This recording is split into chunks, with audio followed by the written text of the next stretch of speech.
ದ್ವಿತೀಯ PUC ವಿದ್ಯಾರ್ಥಿಗಳಿಗೆ ನಮಸ್ಕಾರ. ಈ ದಿನ ನಾವು ಕನ್ನಡ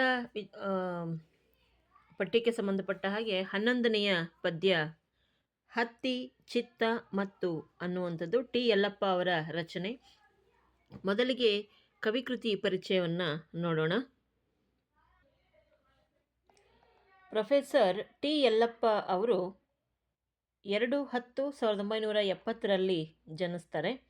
ಬೆಂಗಳೂರು ಗ್ರಾಮಾಂತರ ಜಿಲ್ಲೆಯ ನಾರಾಯಣಪುರದಲ್ಲಿ ಶ್ರೀಮತಿ ಮುನಿಯಮ್ಮ ಮತ್ತು ಶ್ರೀ ತಾಯಪ್ಪ ಅನ್ನುವಂತಹ ಒಂದು ಕೃಷಿ ಕಾರ್ಮಿಕ ದಂಪತಿಗಳ ಮಗನಾಗಿ ದಲಿತ ಕುಟುಂಬದಲ್ಲಿ ಇವರು ಜನಿಸ್ತಾರೆ. ಪ್ರೌಢಶಾಲಾ ದಿನಗಳಿಂದಲೇ ಕವಿತಾ ರಚನೆಯಲ್ಲಿ ಆಸಕ್ತಿಯನ್ನು ಬೆಳೆಸ್ಕೊಂಡಿರ್ತಕ್ಕಂಥ ಇವರು ಅನೇಕ ಪ್ರತಿಷ್ಠಿತ ಕಾವ್ಯ ಸ್ಪರ್ಧೆಗಳಲ್ಲಿಯೂ ಕೂಡ ಬಹುಮಾನಗಳನ್ನು ಪಡೆದಂತಹ ಒಬ್ಬ ಪ್ರತಿಭಾವಂತ ವ್ಯಕ್ತಿಯಾಗಿದ್ದರು. 22ರ ಅಳಲು ಅನ್ನುವಂಥದ್ದು ದಲಿತ ಪ್ರಬಂಧವನ್ನು ಬರೆದಿದ್ದಾರೆ. ಕಡಲಿಗೆ ಕಳಿಸಿದ ದೀಪ, ಚಿಟ್ಟೆ ಮತ್ತು ಜೀವಯಾನ, ನವಿಲಿಗೆ ಬಿದ್ದ ಕತ್ತಲ ಕನಸು ಇವು ಕವನ ಸಂಕಲನಗಳು. ಕೆಲವೊಂದಷ್ಟು ಕೃತಿಗಳನ್ನು ಕೂಡ ಇವರು ರಚನೆ ಮಾಡಿದ್ದಾರೆ. ಕಡಲಿಗೆ ಕಳಿಸಿದ ದೀಪ ಕೃತಿಗೆ ರಾಜ್ಯ ಸಾಹಿತ್ಯ ಅಕಾಡೆಮಿ ಪುರಸ್ಕಾರ ಪಡೆದಿರುವಂತಹ ಶ್ರೀಯುತರು GS ಶಿವರುದ್ರಪ್ಪ ಕಾವ್ಯ ಪ್ರಶಸ್ತಿ, ಚನ್ನವೀರ ಕಣವಿ ಕಾವ್ಯ ಪ್ರಶಸ್ತಿಗಳನ್ನು ಕೂಡ ತಮ್ಮ ಮುಡಿಗೆ ಏರಿಸಿಕೊಂಡಿರ್ತಕ್ಕಂಥದ್ದು. ಇವರ ಕಡಲಿಗೆ ಕಳಿಸಿದ ದೀಪ ಕೃತಿಗೆ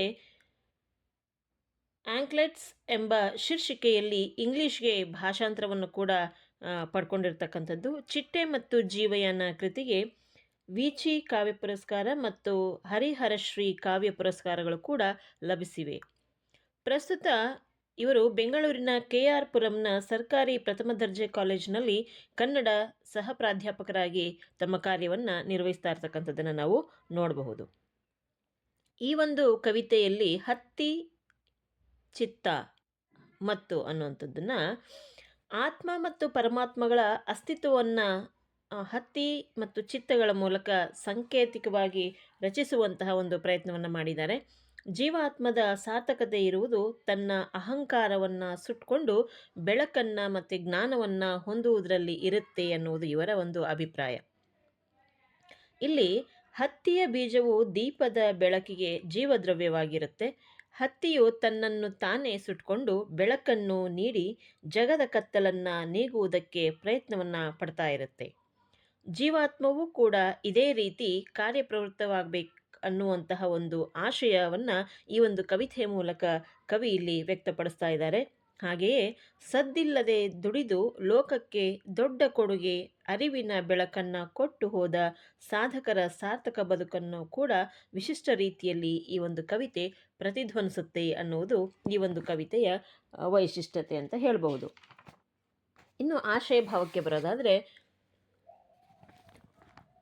ಒಂದು ಬೆಳಗ್ತಾ ಇರುವಂತಹ ಹಣತೆಗೆ ಅದೇ ಹತ್ತಿ ಮತ್ತು ಚಿತ್ತ ಅಂತ ಹೇಳುವಂಥದ್ದು, ಹಣತೆ, ದೀಪ, ಬತ್ತಿ ಅದನ್ನೆಲ್ಲ ಸೇರಿಸ್ಕೊಂಡು ಇವರು ದೇಹಕ್ಕೆ ಹೋಲಿಕೆಯನ್ನು ಮಾಡಿ ಆಧ್ಯಾತ್ಮದ ಒಂದು ಚಿಂತನೆಗಳನ್ನು ಈ ಒಂದು ಕವಿತೆಯಲ್ಲಿ ಬಿತ್ತರಿಸುವ ಕೆಲಸವನ್ನು ಟಿ ಯಲ್ಲಪ್ಪ ಅವರು ಮಾಡಿದ್ದಾರೆ ಅನ್ನುವಂಥದ್ದು. ಒಂದು ಬೆಳಗ್ತಾ ಇರುವಂತಹ ಹಣತೆ, ಮತ್ತೊಂದು ಜೀವಂತ ದೇಹ. ಭೌತಿಕವಾಗಿ ಅವೆರಡರ ಕಾರ್ಯ ಬೇರೆ ಬೇರೆಯಾಗಿ ಕಂಡರೂ ಕೂಡ ತಾತ್ವಿಕವಾಗಿ ಒಂದೇ ಆಶಯವನ್ನು ಹೊಂದಿರುತ್ತೆ ಅನ್ನುವಂಥದ್ದು. ಆತ್ಮರೂಪಿಯಾದಂತಹ ದೇಹ ಹಾಗೂ ಜ್ಞಾನರೂಪಿಯಾದಂತಹ ಹಣತೆಗಳು ಅಂದರೆ ಬೆಳಕಿನ ರೂಪದಲ್ಲಿ ಒಂದೇ ತಾತ್ವಿಕತೆಯನ್ನು ಸಾದರಪಡಿಸುತ್ತವೆ. ದೇಹ ಜೀವಾತ್ಮನ ಆಲಯದಂತೆ ಕೂಡ ಹಣತೆಯು ಬೆಳಕಿನ ಸ್ವರೂಪದ ಜ್ಞಾನದ ಭೌತಿಕ ರೂಪದಂತೆಯೂ ಕೂಡ ಕಂಡುಬರುತ್ತೆ.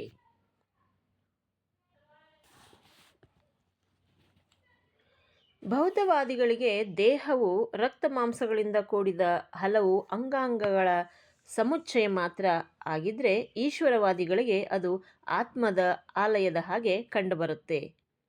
ಇಲ್ಲಿ ಹತ್ತಿಯ ಬೀಜ ಬೆಳಕಿನ ಬೀಜವೂ ಆಗಿ, ದೀಪದ ಬೆಳಕಿಗೆ ಬೇಕಾದ ತೈಲ ರೂಪದ ಜೀವದ್ರವ್ಯವೂ ಆಗಿ, ದೀಪ ಹೊತ್ತಿಕೊಳ್ಳಲು ಬೇಕಾದ ಬತ್ತಿಯೂ ಆಗಿ ಅಂತಿಮವಾಗಿ ಇಲ್ಲವಾಗುತ್ತೆ, ಅದೃಶ್ಯವಾಗುತ್ತೆ ಅಂತ ತನ್ನನ್ನು ತಾನು ನಾಶಪಡಿಸ್ಕೊಳ್ಳುತ್ತೆ. ಅಂದರೆ ಹೊರಗೆ ತನ್ನ ಜನ್ಮವನ್ನು ಅಥವಾ ತನ್ನ ಹುಟ್ಟನ್ನು ಸಾರ್ಥಕಪಡಿಸ್ಕೊಳ್ಳೋದಕ್ಕೆ ಬೇರೆ ಬೇರೆ ಬೇರೆ ರೂಪಗಳನ್ನು ಪಡ್ಕೊಂಡು ಸದ್ವಿನಿಯೋಗ ಆಗಿ ಕೊನೆಗೆ ಇಲ್ಲವಾಗುತ್ತೆ ಅನ್ನುವುದು ಇದರ ಅರ್ಥ.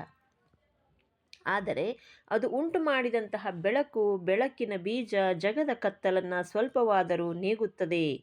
ದೇಹ ಮಾಡುವುದು ಕೂಡ ಇದೇ ಪ್ರಕ್ರಿಯೆಯನ್ನೇ ಅನ್ನುವಂಥದ್ದು ಈ ಒಂದು ಪದ್ಯೆಯ ಆಶಯ. ಜೀವ ಜೀವಾತ್ಮಗಳ ಪರಿಕಲ್ಪನೆಗೆ ವಾಹಕವಾಗುವ ಮೂಲಕ ಇಡೀ ಭಾರತೀಯ ದ್ವೈತ ಅದ್ವೈತಗಳ ಪರಿಕಲ್ಪನೆಗೆ ಪ್ರತೀಕವಾಗಿ ಕಂಡುಬರುತ್ತೆ. ಒಂದು ಹತ್ತಿಯ ಬೀಜ ಕವಿಯ ತಾತ್ವಿಕತೆಯನ್ನು ಪ್ರತಿಪಾದಿಸುವಂತೆ ಕಾಣಬರ್ತಾ ಇದ್ರೂ ಕೂಡ ಭಾರತೀಯ ತತ್ವಶಾಸ್ತ್ರ ಪ್ರತಿಪಾದಿಸಿದ ಆತ್ಮ ಪರಮಾತ್ಮಗಳ ಸಂಗತಿಯನ್ನು ಇಲ್ಲಿ ಹತ್ತಿ ಮತ್ತು ಚಿತ್ತದ ಮೂಲಕ ಸರಳವಾಗಿ ಪ್ರತಿಪಾದಿಸುವುದನ್ನು ನಾವಿಲ್ಲಿ ಈ ಕವಿತೆಯ ಮೂಲಕ ನೋಡಬಹುದು. ಮೊದಲಿಗೆ ನಾನು ಕವಿತೆಯನ್ನು ಸಂಪೂರ್ಣವಾಗಿ ಓದ್ತೀನಿ, ತದನಂತರದಲ್ಲಿ ಅದರ ಭಾವಾರ್ಥವನ್ನು ಹೇಳುವ ಪ್ರಯತ್ನವನ್ನು ಮಾಡ್ತೀನಿ.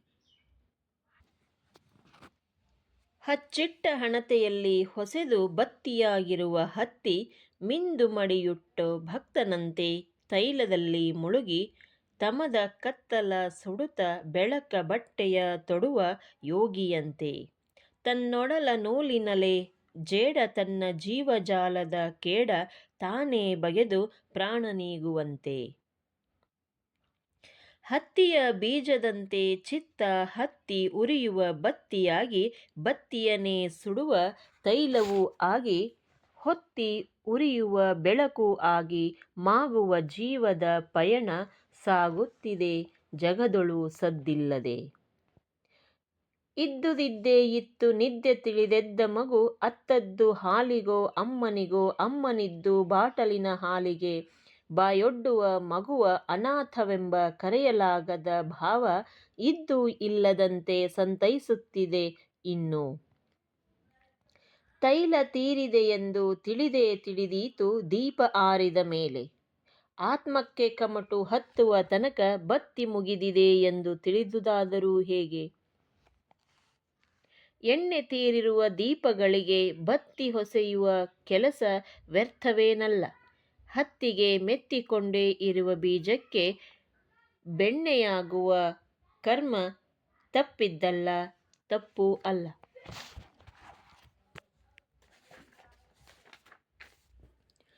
ಹತ್ತಿ ಬತ್ತಿಯಾಗಿ ಬೆಳಕಿನ ಬಿತ್ತವಾಗಿ ತೈಲವಾಗುರಿದು ಇಲ್ಲವಾಗುವ ಆತ್ಮಪರಿನಿರ್ವಾಣದ ಈ ಪರಿಯ ಸೊಬಗ ಇನ್ನಾವ ಜೀವದೊಳು ಕಾಣಲರಿಯೇ. ಇದಿಷ್ಟು ಕವಿಕೃತಿ ಪರಿಚಯ, ಅದರ ಆಶಯ ಭಾವ ಮತ್ತು ಪದ್ಯದಲ್ಲಿ ಕಂಡುಬರುವಂಥ ಒಂದು ವಿಚಾರಗಳ ಒಂದು ಸಂಕ್ಷೇಪ, ಜೊತೆಗೆ ಆ ಒಂದು ಪದ್ಯ ಭಾಗದ ಓದು. ಮುಂದಿನ ಭಾಗದಲ್ಲಿ ನಾನು ಇದರ ಒಂದು ತಾತ್ಪರ್ಯವನ್ನು ಹೇಳೋ ಪ್ರಯತ್ನವನ್ನು ಮಾಡ್ತೀನಿ.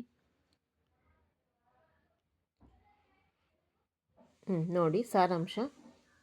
ಹತ್ತಿಯನ್ನು ಹೊಸದು ಬತ್ತಿಯನ್ನು ಮಾಡಿ ಅದನ್ನು ಹಣತೆಯಲ್ಲಿ ಇಟ್ಟು, ಅಂದರೆ ಅದು ಇಟ್ಟು ಅದ್ದುತ್ತೀವಿ ನಾವು ಅದನ್ನು ಮೀಯೋದು ಅಂತ ಹೇಳ್ತಾ ಇದ್ದಾರೆ ಇಲ್ಲಿ ಕವಿ. ಅದು ಮಿಂದು ಮಡಿ ಹುಟ್ಟಿರುವ ಭಕ್ತನ ಹಾಗೆ ಆ ಬತ್ತಿ ಕಾಣುತ್ತೆ ಆ ಒಂದು ಹಣತೆಯಲ್ಲಿ ಅಂತ. ಅದ ನಂತರ ದೀಪವಾಗಿ ಉರಿಯೋದಕ್ಕೆ ಶುರು ಮಾಡಿದ್ಮೇಲೆ ಪ್ರಜ್ವಲವಾಗಿ ಉರಿತಾ ಬೆಳಕನ್ನು ಕೊಡ್ತಾ ಆ ಒಂದು ಅಂಧಕಾರವನ್ನು ದೂರ ಮಾಡೋದಕ್ಕೆ ಪ್ರಯತ್ನವನ್ನು ಪಡುತ್ತೆ. ಬೆಳಕು ಸಾಮಾನ್ಯವಾಗಿ ನಮಗೆ ಜ್ಞಾನದ ರೂಪದ ರೀತಿಯಲ್ಲಿ ಕಾಣಿಸುವಂಥದ್ದು. ಅದು ಹೇಗೆ ಕಾಣುತ್ತೆ ಅಂದರೆ ಯೋಗಿಯ ಹಾಗೆ ನಮಗೆ ಕಾಣುತ್ತೆ. ತನ್ನನ್ನು ತಾನು ಸುಟ್ಕೊಂಡು ಪ್ರಪಂಚಕ್ಕೆ ಬೆಳಕನ್ನು ನೀಡುವ ಒಂದು ದೀಪ ಯೋಗಿಯ ಹಾಗೆ, ಮಡಿಯುಟ್ಟ ಭಕ್ತನ ಹಾಗೆ ನಮಗೆ ಕಾಣುತ್ತೆ. ತನ್ನನ್ನು ತಾನೇ ಸುಟ್ಕೊಂಡು ಜಗತ್ತಿಗೆ ಬೆಳಕನ್ನು ಕೊಡೋದ್ರ ಜೊತೆಗೆ ಇನ್ನೊಂದು ಉದಾಹರಣೆಯನ್ನು ಕೊಡ್ತಾ ಇದ್ದಾರೆ. ಜೇಡ ತನ್ನನ್ನು ತಾನು ಹೇಗೆ ಹೆಣೆದುಕೊಂಡು ಬಲೆಯನ್ನು ಹೆಣೆದುಕೊಂಡು ಒಳಗಡೆ ಹಸು ನೀಗುತ್ತೋ ಆ ರೀತಿಯಾಗಿ ತನ್ನನ್ನೇ ತಾನು ನೋಯಿಸ್ಕೊಂಡು ಇತರರಿಗೆ ಉಪಯೋಗ ಆಗುವ ರೀತಿಯಲ್ಲಿ ಬದುಕುತ್ತೆ ಅಂತ ಹೇಳ್ತಾ ಇದ್ದಾರೆ ಕವಿ. ಇಲ್ಲಿ ಹತ್ತಿಯನ್ನು ಯೋಗಿ ಮತ್ತು ಜೇಡಕ್ಕೆ ಹೋಲಿಸಿ ಈ ಒಂದು ವಿಚಾರಗಳನ್ನು ಹೇಳೋ ಪ್ರಯತ್ನವನ್ನು ನಾವಿಲ್ಲಿ ನೋಡಬಹುದು. ಹಾಗೆಯೇ ಮಾನವನ ಜೀವನದ ಪಯಣವು ಕೂಡ ಹತ್ತಿಯ ಹಾಗೆ ಅಂತ ಹೋಲಿಕೆಯನ್ನು ಮಾಡ್ತಾ ಇದ್ದಾರೆ. ಮನುಷ್ಯನ ಚಿತ್ತ ಹತ್ತಿಯ ಬೀಜದ ಹಾಗೆ ಹತ್ತಿ ಉರಿಯುವ ಬತ್ತಿ ಆಗಬೇಕು, ಬತ್ತಿಯನ್ನು ಸುಡುವಂತಹ ತೈಲವಾಗಬೇಕು. ಜೀವನದ ಪಯಣ ಮಾಗಿ ಸದ್ದಿಲ್ಲದೆ ಜ್ಞಾನ ಸಂಪಾದಿಸಿ ಜ್ಞಾನಿಯಾಗಿ ಜಗತ್ತಿಗೆ ಬೆಳಕನ್ನು ಕೊಡುತ್ತಾ ಬಾಳ ಪಯಣವನ್ನು ನಾವು ಸದ್ದಿಲ್ಲದೆ ಮುಂದುವರಿಸ್ಕೊಂಡು ಹೋಗಬೇಕು ಅನ್ನೋದು ಇದರ ಒಂದು ಆಶಯ. ಇರುವುದನ್ನು ಸರಿಯಾಗಿ ಬಳಸ್ಕೊಳ್ಬೇಕು, ಇರುವುದನ್ನು ಬಿಟ್ಟು ಇನ್ನೊಂದಕ್ಕೆ ಕೈ ಚಾಚುವ ಹಾಗೆ ಆಗಬಾರ್ದು. ಅದಕ್ಕೆ ಚಿತ್ತವನ್ನು ನಾವು ಸಮಚಿತ್ತವಾಗಿ ಇಟ್ಕೊಳ್ಬೇಕು ಅಂತ, ನಮ್ಮ ಮಾನಸಿಕ ಸ್ಥಿತಿಯನ್ನು ಚಿತ್ತವಾಗಿ ಅದನ್ನು ಕಾಪಾಡಿಕೊಂಡು ಬದುಕಬೇಕು ಅನ್ನೋದನ್ನು, ಮಾಗಬೇಕು, ಸಿಹಿಯಾದ ಬದುಕನ್ನು ಬದುಕಬೇಕು ಅನ್ನೋದು ಇದರ ಒಂದು ಅರ್ಥ. ಸ್ವಂತದ್ದನ್ನು ಬಳಸ್ಕೊಂಡು ಪರರ ಅದನ್ನು ತ್ಯಜಿಸಬೇಕು, ನಮ್ಮದಲ್ಲದನ್ನು ನಾವು ಆಸೆ ಪಡಬಾರ್ದು ಅಂತ.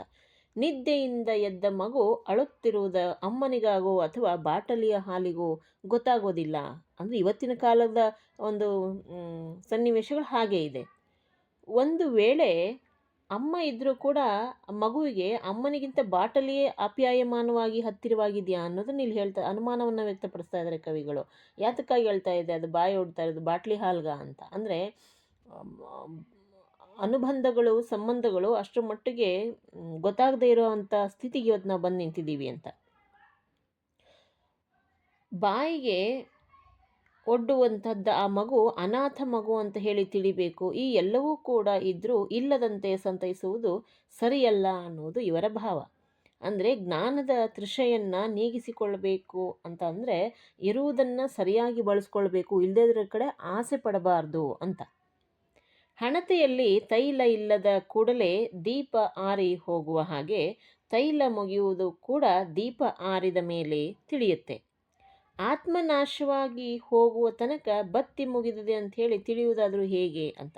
ಈಗ ನಮ್ಮ ಕಣ್ಮುಂದೆ ಕಾಣುವಂತಹ ದೀಪದಲ್ಲಿ ಹಣತೆ ಅದರಲ್ಲಿ ಬತ್ತಿ ಕಮ್ಮಿಯಾಗಿದೆಯಾ ಅಥವಾ ಎಣ್ಣೆ ಕಮ್ಮಿಯಾಗಿ ದೀಪ ಆರ್ತಾ ಇದೆ ನಮಗೆ ಕಾಣುತ್ತೆ. ಆದರೆ ಆತ್ಮ, ದೇಹದೊಳಗಿರುವ ಆತ್ಮದ ಆಯಸ್ಸು ಮುಗಿದಿದೆ ಅಂತ ನಮ್ಗೆ ಹೇಗೆ ಗೊತ್ತಾಗುತ್ತೆ?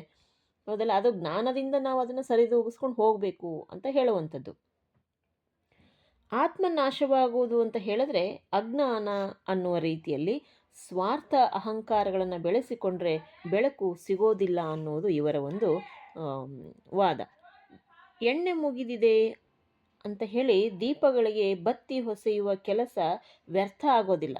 ಅದನ್ನ ನೋಡ್ತೀವಲ್ಲ, ದೀಪ ಉರಿಯುವಾಗ ಬತ್ತಿ ಕಮ್ಮಿ ಆಗಿದ್ದರೆ ಹೊಸ ಬತ್ತಿ ಹಾಕೋ ಪ್ರಯತ್ನವನ್ನು, ಅಥವಾ ಎಣ್ಣೆ ಖಾಲಿ ಆಗಿದ್ದರೆ ಮತ್ತೊಂದಷ್ಟು ಎಣ್ಣೆ ಹಾಕಿ ಆ ದೀಪಕ್ಕೆ ಬೆಳಕೋದಕ್ಕೆ ಅವಕಾಶವನ್ನು ಮಾಡಿಕೊಡುವ ಹಾಗೆಯೇ ಬೆಳಕನ್ನು ತೋರಿಸುವ ಕೆಲಸ ವ್ಯರ್ಥ ಆಗೋದಿಲ್ಲ. ಎರಡೆರಡು ರೀತಿಯ ಅರ್ಥವನ್ನು ಹೇಳೋ ಪ್ರಯತ್ನ ಈ ಒಂದು ಕವಿತೆ ಮಾಡ್ತಾ ಇದೆ. ಹತ್ತಿಯ ಬೀಜದ ಸುತ್ತಲೂ ಹತ್ತಿ ಮೆತ್ತಿಕೊಂಡೇ ಇರುವ ಹಾಗೆ ಅಜ್ಞಾನವು ಕೂಡ ಮನುಷ್ಯನ ಚಿತ್ತವನ್ನು ಆವರಿಸ್ಕೊಂಡಿರುತ್ತೆ. ಅದನ್ನು ಜ್ಞಾನ ಅನ್ನುವಂತಹ ಬೆಳಕಿನಿಂದ ಹೋಗಿಸುವ ಪ್ರಯತ್ನವನ್ನು ನಾವು ಮಾಡಬೇಕು. ಆದರೆ ಹತ್ತಿಯ ಬೀಜ ಅದರಿಂದ ಬಿಡಿಸ್ಕೊಂಡು ಹೇಗೆ ದೀಪಕ್ಕೆ ಎಣ್ಣೆ ಆಗುವ ಕರ್ಮ ತಪ್ಪುವುದಿಲ್ವೋ ಹಾಗೆ ಜೀವಾತ್ಮದ ಸುತ್ತಲೂ ಕೂಡ ಇರುವ ಅಂಧಕಾರ ಅಹಂಕಾರಗಳನ್ನು ಬಿಡಿಸ್ಕೊಂಡು ಬೆಳಕಿನ ಕಡೆಗೆ ಸಾಗುವ ಪ್ರಯತ್ನವನ್ನು ನಾವು ಮಾಡಬೇಕು. ಅದಕ್ಕೆ ಮೂಲ ನಮ್ಮ ಮನಸ್ಸು ತೆರೆದುಕೊಳ್ಬೇಕು. ಸಾಮಾಜಿಕವಾಗಿ ಆಧ್ಯಾತ್ಮಕದ ಕಡೆಗೆ, ಚಿಂತನೆಗಳ ಕಡೆಗೆ, ವೈಚಾರಿಕತೆಯ ಕಡೆಗೆ ಆ ಒಂದು ಮನಸ್ಸನ್ನು ಕೇಂದ್ರೀಕರಿಸ್ತಾ ಹೋಯಿತು ಅಂತ ಹೇಳಿದ್ರೆ ನಮ್ಮಲ್ಲಿರುವ ಅಹಂಕಾರವಾಗಲಿ ಆ ಒಂದು ಅಂಧಕಾರವಾಗಲಿ ಕಡಿಮೆ ಆಗ್ತಾ ಹೋಗುತ್ತೆ ಅನ್ನುವಂಥದ್ದು.